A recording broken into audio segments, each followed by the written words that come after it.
Hi, this is Claudia Filos with the Center for Hellenic Studies. I'm here today with Allie Marbry and Professor Gregory Nagy, and we're here to host the third office hour session for HeroesX. So we're so glad if you are watching this video. And so today we have a few topics we want to discuss. And I'm sorry, I'm a little bit under the weather, so I do have a lozenge in my mouth. It may cause a problem from time to time, but I'll go on mute if it happens. The first topic we were thinking about talking about, sorry, is Homer versus Hesiod. You know, I know traditionally in this project and in your Homer courses. You're doing fine. You're doing fine, Claudia. Don't worry. Don't worry. You're doing fine. This is why I didn't come in the other day. How about this, Greg? Can you just start talking a little bit about the difference between Homer and Hesiod and why that transition's so difficult? And I'll go on mute. I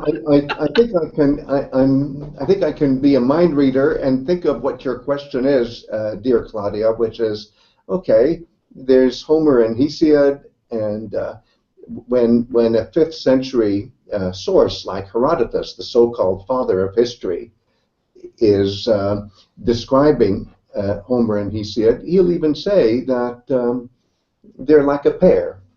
And if you manage to be well versed in Homer and Hesiod, you can consider yourself civilized. That's essentially what Herodotus says in Scroll 2. Well, in that case, why haven't we been reading Homer and Hesiod together from the start? And I find that Hesiod is much more difficult. The only thing easy about Hesiod is that it's shorter, or at least what has survived from Hesiodic poetry is much shorter. But it's not very user-friendly for people who have never been exposed to ancient Greek song culture, and so, in general. Yeah. Can you be a little bit more specific when you say that? Why? What have you found has been difficult for readers? Well, one of the things is that most of Hesiodic poetry is organizing categories. It's not so much telling a story. It's putting everything in its proper place. And so even when we're exposed to the Theogony and we hear that first this happened in the cosmos and then that happened and then still another thing happened, well, these things that happen in the cosmos really add up to what kind of a narrative. Our sense of storytelling doesn't really relate to that very much. But for people who have a strong sense of how the universe may be organized and how various things in the universe fit into their various places, it's a different thing. And that's what Hesiodic Theogony is about. Then in the case of Works and Days, it's again more like various categories of morality and how to be moral and ritually correct. So there's a tie-in of moral correctness and ritual correctness. I really love it, but and I should say I love it because it helps me organize my thinking when I compare that with Homeric poetry. But just to read it for its own sake leaves a lot of people puzzled and confused.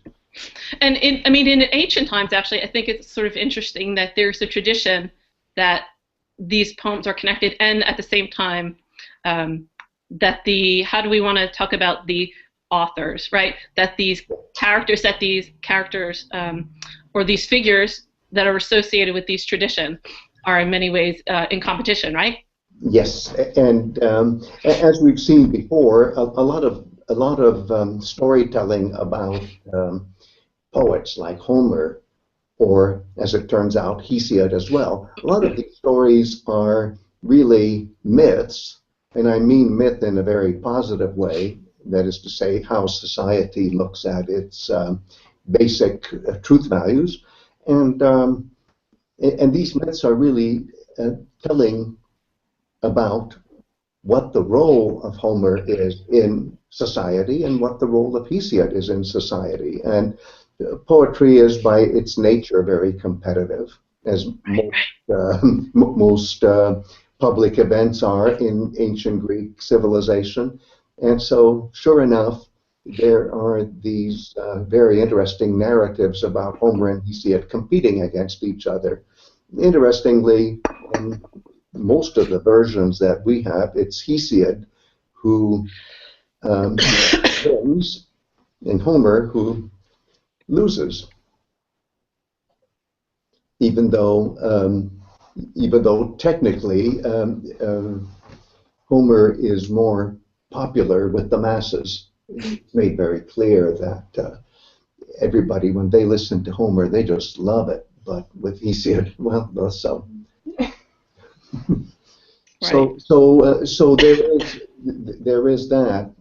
But something else I want to bring up, Claudia, is the fact that when you think about how Homeric poetry was actually performed in the 5th century, the so-called Golden Age of ancient Greece, especially in Athens, it looks as if really Hesiod didn't get much circulation anymore. It was Homer that became the #1 representative of poetry, and Hesiod went into a decline, and it's only in the post-classical era of the late 5th and early 4th century that Hesiod makes a comeback, and then it really makes a comeback. So in a funny way, where I started this whole discussion, which is Herodotus and his remark about Homer and Hesiod, that's not very typical of the 5th century. 5th century people were thinking almost entirely about Homer, at least among them. Thanks so much. Lenny, that was beautiful, Greg. So glad you joined us, Lenny. I'm sorry I missed it. And Claudia is being very brave. She has, shall we say, serious coughing issues. Sorry. That means that Allie and I are reading her mind about some of the questions she might be asking or she might be thinking about. And I cannot yet articulate, but you know, I feel health coming on. I'm trying to think about heroes and the fertility and the health that they bring to their worshippers. So, Lenny, just to get you caught up to speed, Greg just gave us a very beautiful discussion about the relationship between Homer and Hesiod and these traditions, and about why that seems why Hesiod in particular can be very difficult for readers, especially as with the transition within this project between Homer and Hesiod. So I really think that is going to be very helpful, Greg. I really appreciate your mind reading, and that was exactly what I was hoping you would talk about. So, and so the other things that we were hoping to talk a bit about were sort of the difference between the role of a historian and poet. So Greg just talked a little bit about the difference between the role of Homer versus Hesiod, and I know, Lenny, so since I've had the pleasure of in class with you and reading Herodotus with you, right, the opening of Herodotus, maybe you could talk a little bit about this distinction, about the role of sort of what Herodotus is doing with myth and how a historian approaches this idea of creating truth. Oh my God. I know that's a big one. You just stepped in, so. Greg, though, I mean, Greg is. Of course, Greg too. Yeah. Everything I understand about Herodotus, and I learned from Greg. So why get it from me? Okay, so let's have a dialogue then. Okay. Okay. I think an easy way to jump into the dialogue is for me to call on Lenny to say one more thing about Hesiod. Okay, and that is.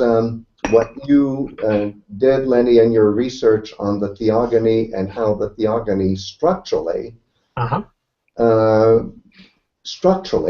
right, virtually, could be an introduction to the Iliad. Right. This is the kernel of thought that Laura Slatkin, who's another incredibly brilliant researcher on Homer and Hesiod as well, suggested that the Theogony looks like a prelude to the Iliad, or prooimion in Greek terms, and she also suggested that correspondingly the Works and Days has the same function for the Odyssey. Right, Greg? Have I got that right? Yes, I think so, and that kind of complementarity, Yeah. you would think, would encourage people like you and me when we have classrooms that are dealing with Homer and Hesiod. You think that we would find it user-friendly to start with Hesiod Uh-huh. and expose people to that first, if people have never been exposed to Greek song culture before, and Right. do Homer then and only then. Right. But we don't do that, and it's I do that. because I do that when Hesiod I is just teach not mythology. user-friendly to the modern mind, I think. Yeah, I think it's That's what I really was saying. So I think it'd be interesting to Claudia and Allie and me how you experience trying to introduce people to Hesiod. right. So, I mean, I think Hesiod is super challenging because it doesn't have the kind of narrative, familiar narrative about individuals that we're used to, whether it's in epic or novels or anything like it. It's a very, I think the only things that are comparable to it are mythological narratives in small scale societies. Okay, not in our societies. So what the way I learned about it was by working with this Swiss anthropologist who'd spent a lot of time in the jungle, the Colombian Amazonian jungle, with people, and he understood, I think, Hesiod better than he understood Homer. Yeah. Yeah, but to give you the essential idea that I came up with is that by the time you get to the end of the Theogony, what you've done is generated, right, and the world gets generated by procreation. Okay, this is also a very different idea from the idea that we all grow up with, or the Abrahamic religions grow up with, of the world is created by a God who's not part of nature. In this case, it's nature itself that generates itself, right? But by the time you get to the end of it, you not only have the phenomenal world, okay, the physical world of nature, but you have a regime of divinities in charge of it, with Zeus, the stable leader. And there is a myth the essential structure of the Theogony is a list, okay? That's the general thing, but the list, and it's a list of things that are generated, but the list gets stopped when things aren't being generated. And that's when it tells the story, because in order to resume the process of generation, you have to get back you have to produce a narrative that explains how the stopped process of generation gets resumed. So it's lists with a narrative that keeps the list going, and the essential narrative that is about the stopping of generation and then it's restarting is a narrative about who's in charge of the natural world, right? And there's an inherent instability rather, in the way the world works, because there are children and then there are parents, and when the parents in the world that's generated by itself, okay, they don't like their children, and their children are a threat to them, and likewise the children want to take over the authority and the power from the parents. So what's introduced is a cycle of violence, basically, in which children take over the power from their parents. In the first few episodes, it's the youngest child, and Zeus, however, is both the youngest child because he was the last one to be born, and in another sense, he's the oldest one because the other ones get reborn after him. Okay, but he's the one who not only takes over from his parent, but also defeats the possibility of others taking over from him, at least in theory, although people keep on trying, okay? So you end up with a world that's safe from the kind of instability in the previous generations. And what is it that makes Zeus able to keep control of the world?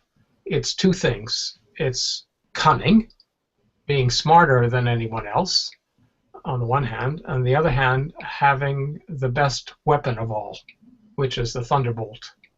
Okay? So it's violence and violence and cunning are the key, and he combines those two attributes to the maximum degree.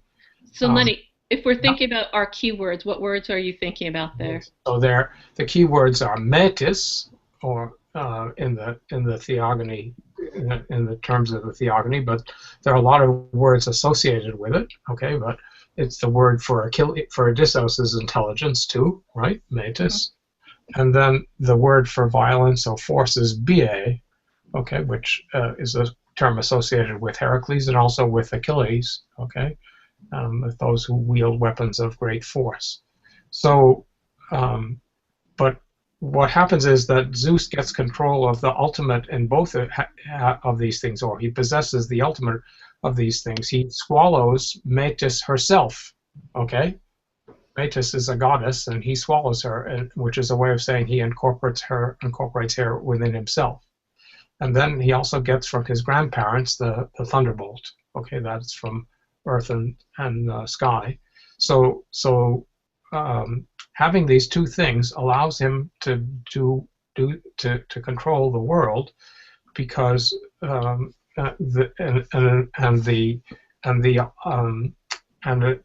and they are the fundamental ingredients. Okay, that you have a sovereignty based on the exercise of supreme force. Okay, or the threat of the exercise of supreme force. Okay, and what that makes possible is what I think is the first word of the Iliad, which is menis. Okay, in other words, the word menis never occurs in the Theogony, but once Zeus is in power and has these two things, the ultimate in bia, in force, and the ultimate in metis herself, his way of dealing with threats to his sovereignty is by the exercise of his force through menis, okay, in a cosmic way. So in a certain sense, what I tried to say was that if the Theogony were the prologue to the Iliad, the first line of the Iliad should be "Sing views of the menis of Zeus," but instead it's the menis of Achilles, right? So there's a kind of a swerve. Have I said what you were expecting me to say, Greg? Yes, I did, because before you went online, I was saying that Hesiodic poetry organizes the universe, and you explained beautifully how the principle of organization is a form of procreation, as you said. Yeah. And the ingredients are all natural. Right. And somehow the universe is trying to become what it will be eventually when, in the world of ritual, which is the present, right, myth and ritual finally come together. Mm-hmm. I know that Claudia will want to ask us about human sacrifice, so we're going to get to human sacrifice, I bet, in about 15 minutes. Okay. But before we do that, I think what you just said gives Claudia a better chance to get us talking about Herodotus, this wonderful intellectual who is trying to think simultaneously about Homer and Hesiod when he talks about what it takes to be civilized in scroll 2 of his histories. And I had been making the point that that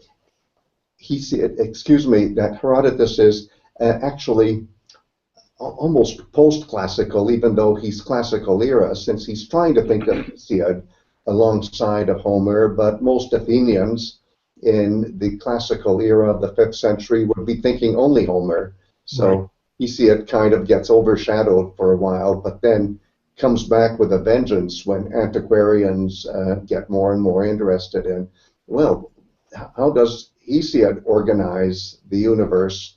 Because it's certainly sort of vertical compared to the horizontal storytelling attributed to Homer. And it's a wonderful combination. But Claudia, how am I doing in leading into the topic of Herodotus and his history? Exactly, perfect. And because we're trying to get a sense of the different role that these different, I guess, genres and registers would take within the society itself, right? And that the figures that are performing them would have within the culture. So as we're thinking about those different roles and about the creation of authority, which is so much an important part of the Theogony, Lenny, that you're talking about, this stable authority, right? So how then are we going to think about the historian? And I'm thinking about the word histor, right? Because these are people who have scepters, right? And Hesiod himself within the Theogony is depicted as someone who has a kind of staff that's given from the muses. So it does seem like in some sense there's a direct transmission of some kind of function there, right, between creating authority and creating stability. But there are many things that are so different. I think that's beautifully put. And if you don't know what the medium of actually performing history is, when you start reading Herodotus, you think you are reading poetry, but it's not poetry, it's prose. And you ask yourself, well, what's prose?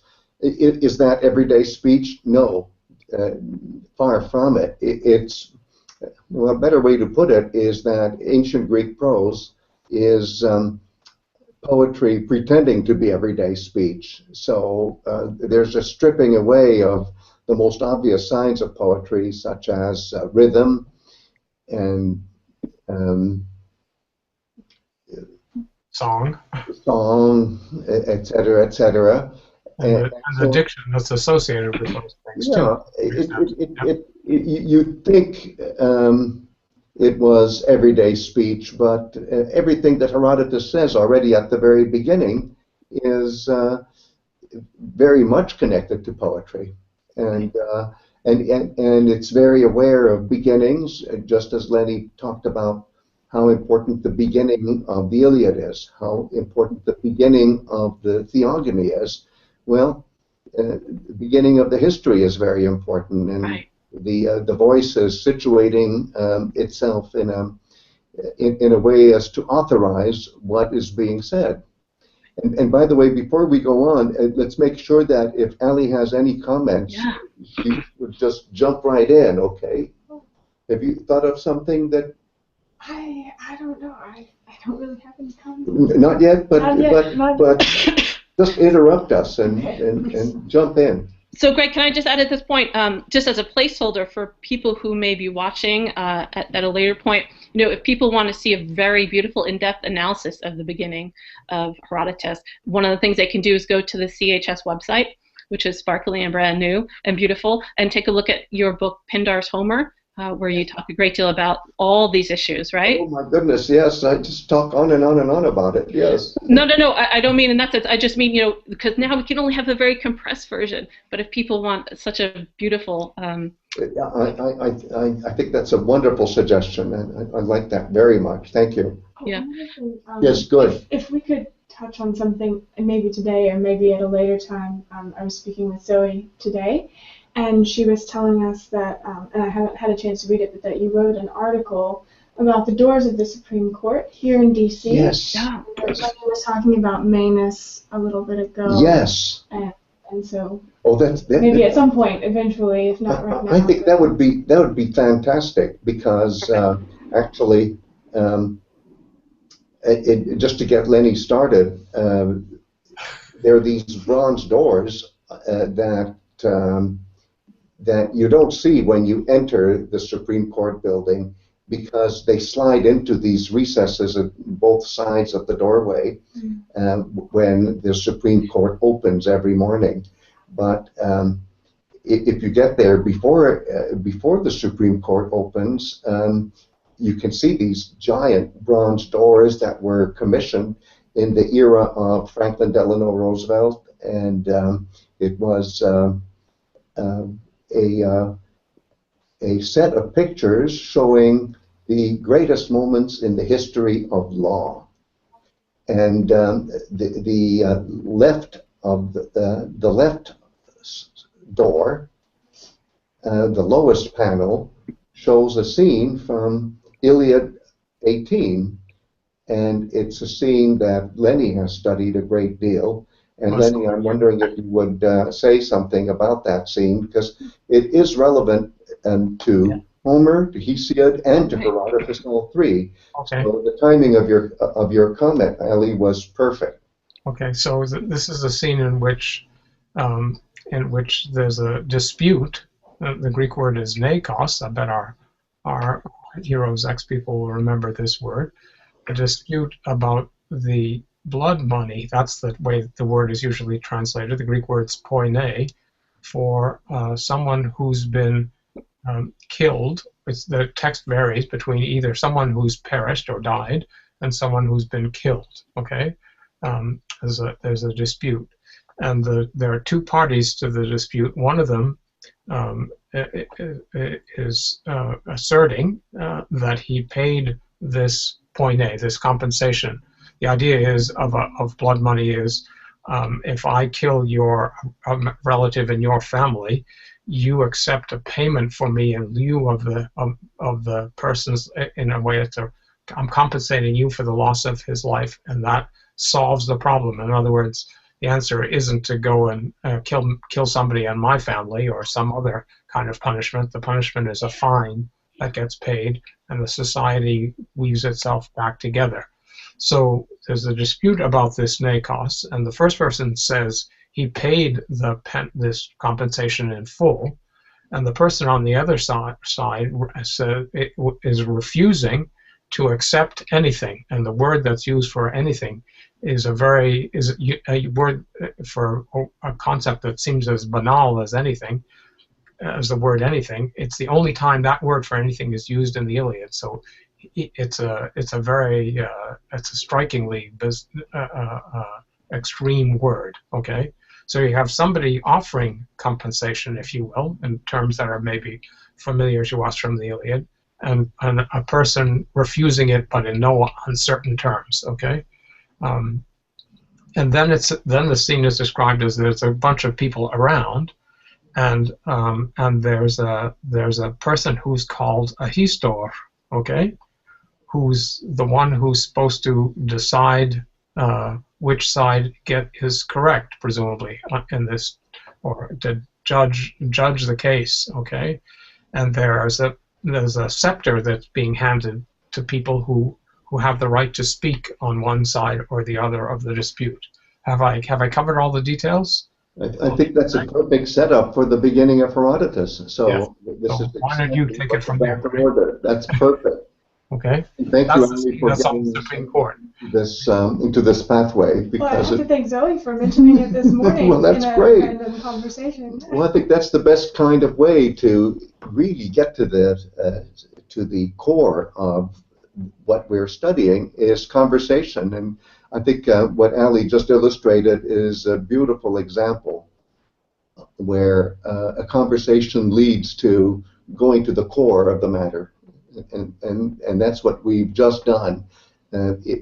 Obviously, the people who made the bronze doors of the United States Supreme Court understood that this is somehow very important to human values, and that this is saying something fundamental about justice. And it turns out that the first few words of Herodotus' history are also trying to say something very important about cosmic order, social order, and then justice itself. And it's done in prose, but all the words that are used are compatible with poetry.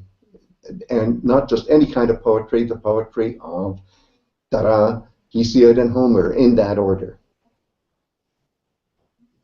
So, so all along, as we're transitioning from Homer to Hesiod, to the prose of Herodotus, we really are justified in thinking about these terms still in a systematic way as we make these transitions.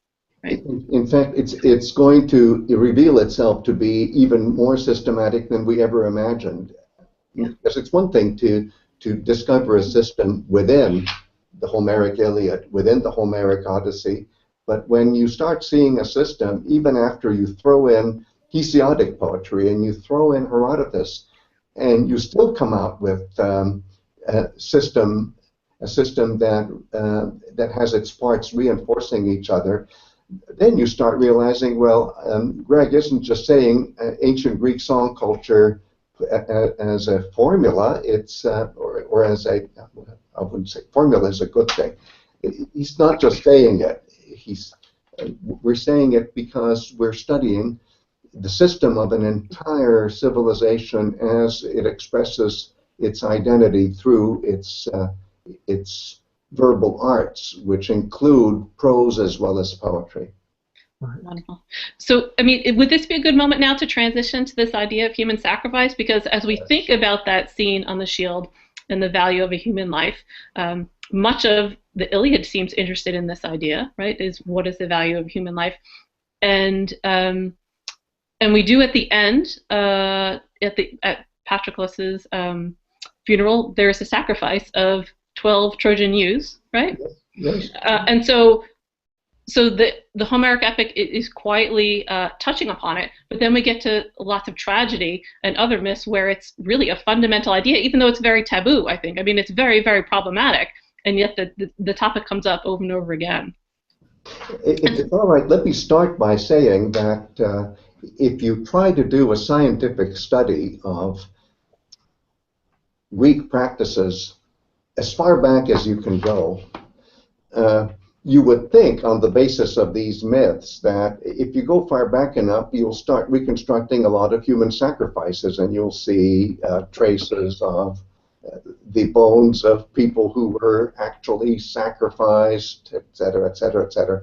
But as it turns out, no matter how far back you go, you don't really find human sacrifices per se. Sure, there are atrocities and people kill people in cruel ways, but when it comes to a kind of myth ritual ideology, no, people don't sacrifice humans. I'm not saying that it does not or cannot happen in human societies, but I am saying that in most myths around the world, there's a common way of talking about once upon a time we used to kill humans.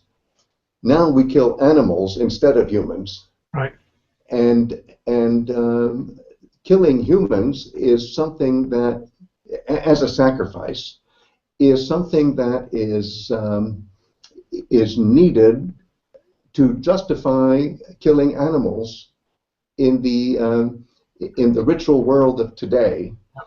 In other words, if you try to look at myth and ritual working together in society, in the here and now of society, it's very common to have, well, we really used to mess up and we used to kill humans as sacrifices. Now we kill goats as sacrifices.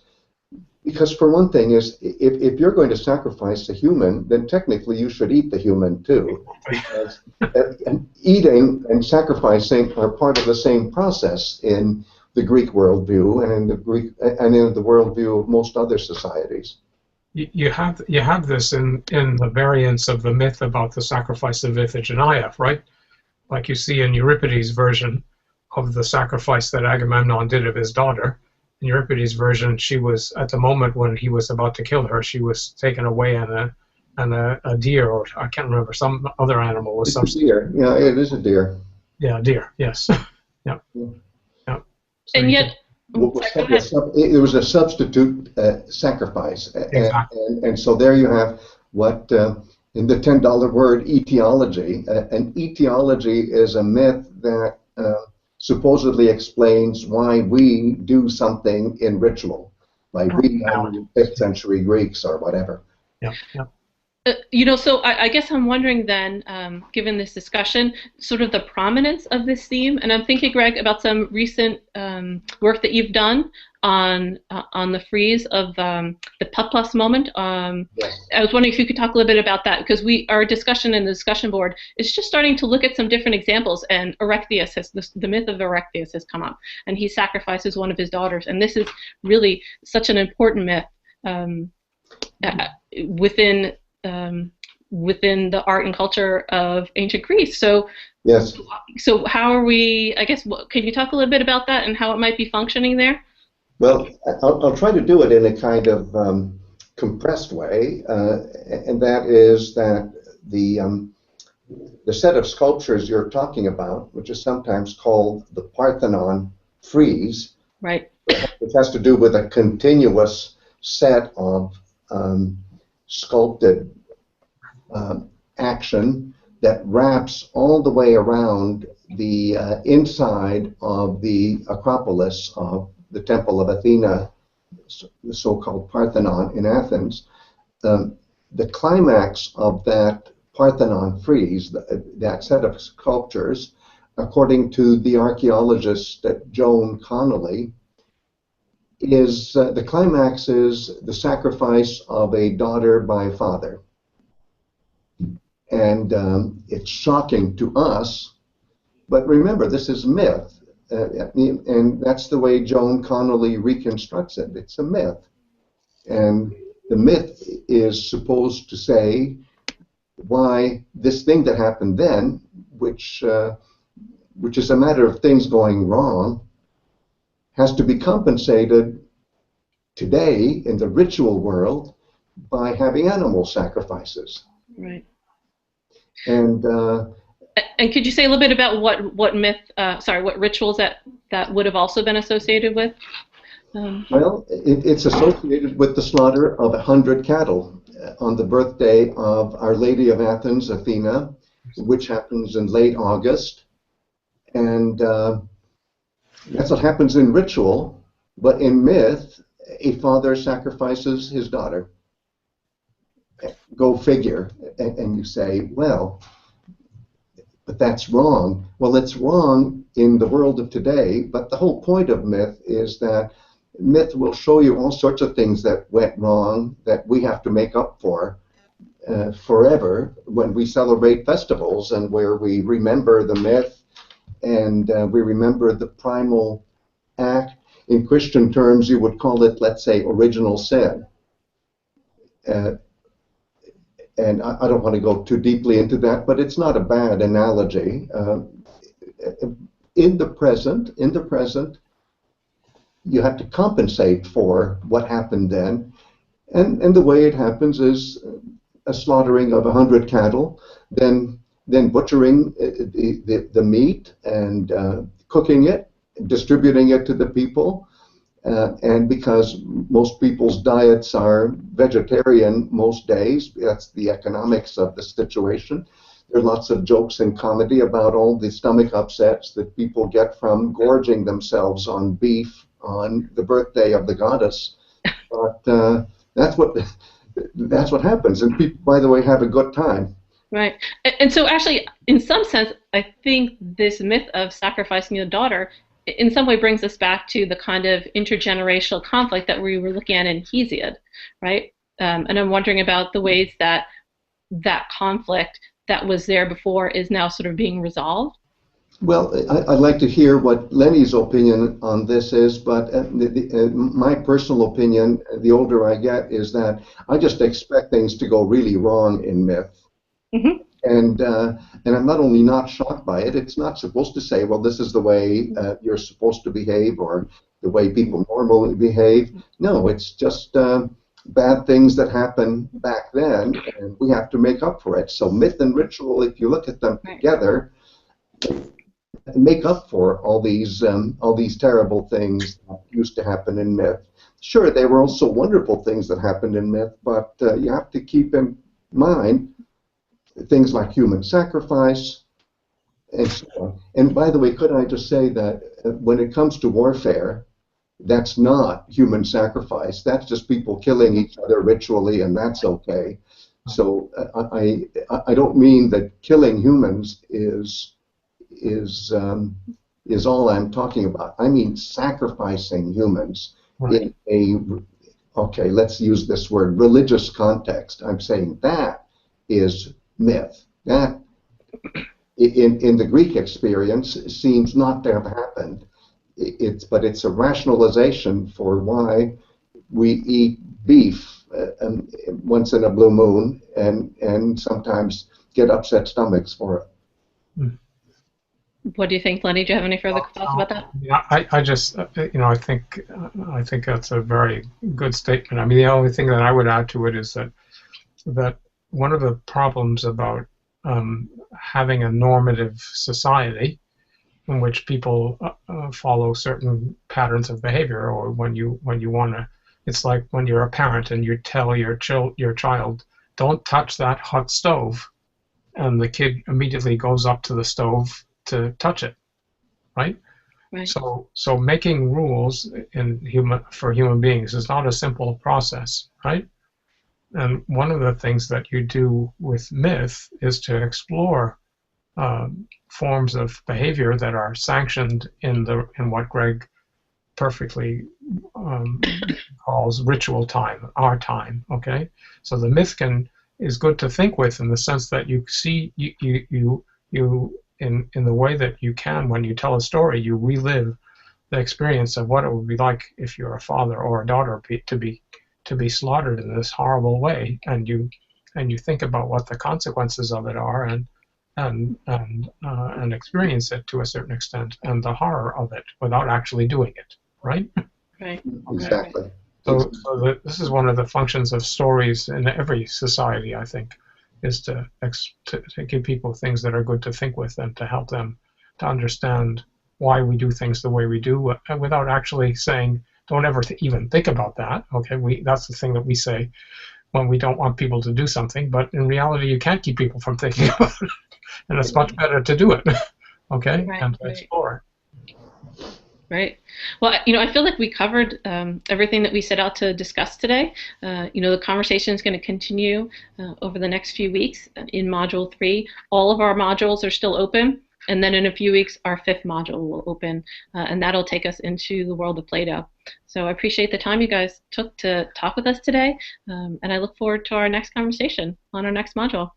And could I say, as we say goodbye, that I think our readers will see as they go from Module 1 to 2 to 3 to 4, or if they only start with, let's say, 3 or 4, that it'll get easier. And I personally think that tragedy is the most user-friendly of all the modules. Great. So it's one where we moderns can relate to it better than with the other models. To that extent, it's easier, but in other ways, it's harder, because we should pinch ourselves and realize maybe we're making assumptions. Maybe it's too easy. Too easy to read into it. Yeah, and that's why it's so important to keep the other media in mind as well. But anyway, in terms of the little engine that could, where the little engine goes up and says, I think I can, I think I can, I think I can. And then finally, I knew I could, I knew I could, I knew I could. I think we're in a knew I could moment, or we're getting there. Yeah, yeah. Well, thank you so much. I appreciate all the encouragement. I know everyone in the community appreciates it as well. Allie, thank you for your beautiful comment and guiding us towards really the highlight of the whole discussion. That was really wonderful. I appreciate it so much. That was a great coming to the core moment. Mm. Right. And Claudia, we thank you for getting out of your sick bed. Go back into it and do something. Despite all the coughing that got in the way. Oh, don't worry. I might just edit that out later. So, okay. So take great care, everybody. It's such a pleasure always. Bye. Bye, Claudia. Thank you. Great to see you both, all three. Thank you, Claudia.